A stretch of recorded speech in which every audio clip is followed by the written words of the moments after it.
Yeah, and having a pretty strong night on this Super Tuesday. Absolutely. We're joined now by KPIX 5 political analyst Melissa Caen. Just a few minutes ago, we saw Betty Yu telling us that Bloomberg is reassessing his strategy right now. That's right. And you got to think of a number of different things right now. First of all, we all know he's had crazy media buys. God bless him. He's had crazy media buys. We've all seen his ads every 5 seconds. Well, the question then is how much media time, how many media buys has he already purchased between now and Election Day? What is he going to do with potentially all that sort of real estate, that media real estate that's out there?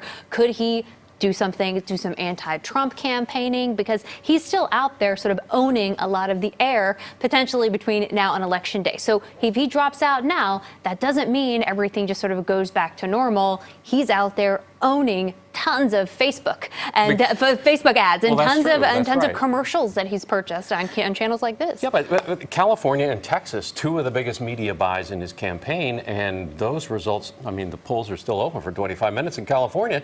We haven't seen any numbers from those big states, and he's already reassessing?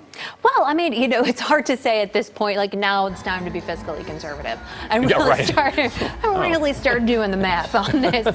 Having said that, what he doesn't want to be is embarrassed, frankly. And if you put all of your chips on the table for Super Tuesday and you come out potentially with no delegates or just a handful of delegates to show for it, it really does not look good for your continued reputation as someone who is somehow financially savvy and a reasonable person. And so, he may be just reassessing. Maybe if he sees a surge in one of these states, he'll come back to it. But California has a storied history of rejecting wealthy people who try to buy public office. And so, exactly, $40 million, which is, a pittance compared to what Bloomberg has spent. But we certainly require more than just money, especially in a big state like California.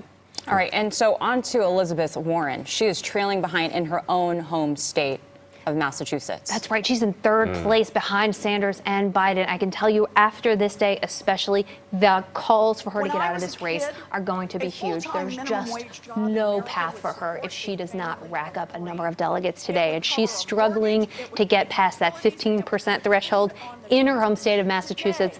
That has to really sting. Bloomberg may not be the only person reassessing his campaign after today. Gee, I'm going to go out on a limb here and say if those two pull out, they're not going to support Bernie. Am I too far out on that limb? No, they're going to support Biden. Well, Bloomberg supporters probably will support Biden, but Elizabeth Warren supporters potentially supporting Bernie. Had this butting heads relationship. That's true, but they also did appeal to some similar progressive groups. And so when you look at sort of what are people's agenda, what is important to them, it may be the case, I suspect it is the case, that Elizabeth Warren voters will find that Bernie is more aligned with their priorities, although some may go to Biden, that despite whatever controversy there may be. And for some people, the Warren-Sanders ticket, or Sanders-Warren ticket, as it were, may be the dream ticket. Well, and if she drops out, maybe she could help him out on that.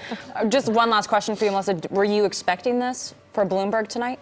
Not this quickly, frankly. For someone who has spent this much money, you would think he would sort of try to stay in it a little longer, see what happens, see some more results from places like Texas and California before making such a big decision after sinking so much money into the race. But so it's actually very quick for him, very late for Elizabeth Warren. Well, he's got any of the candidates. They have to get 15% here in California to get any delegates. That's right. At least 15. So it's 15% statewide. So there's a bucket of delegates that you get if you get 15% or more statewide, and then each congressional district, if you get more than 15% in each congressional district, you get a few delegates as well. In certain parts of the state, you still could end up with a delegate or 3 or 4 or 5. That's right. And if you're a Democrat who does really well in like Yuba, then you can get some delegates just by doing well in that very small pocket of voters there in that congressional district. So it's actually, there were sort of 54 calculations that the Democratic Party has to do after Election Day to really know how all the chips are going to fall. It's still early.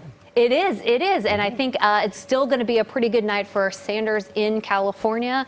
I think a lot of his voters are enthusiastic. A lot of them voted early. And so we may see that sort of when the time comes to sort of push the button and push those first results, which are those early votes, you're going to see a lot of support for Sanders. Now, Biden could close the gap later, but we may be on to the next round of primaries when that happens. So it's all about the momentum, and Sanders might still find himself having a really good night tonight, although it could change going forward. And what about all those mail-in ballots? I mean, those don't get counted for a while. That's right. People voted for Klobuchar, they voted for Pete, and, those are kind of just out there. Now they will be counted, They'll right? be counted. So we'll know. Right. We'll know at least how much they would have gotten, Yeah. and so we'll actually get those numbers. But none of them are going to get to 15% just based on those early votes. But they will sadly be counted, and it's one of the downsides of voting early in the cycle that we're still in it with a cloud of the election happening. We're used to being in June when like Martin O'Malley's already out. Right. We kind of know what's what.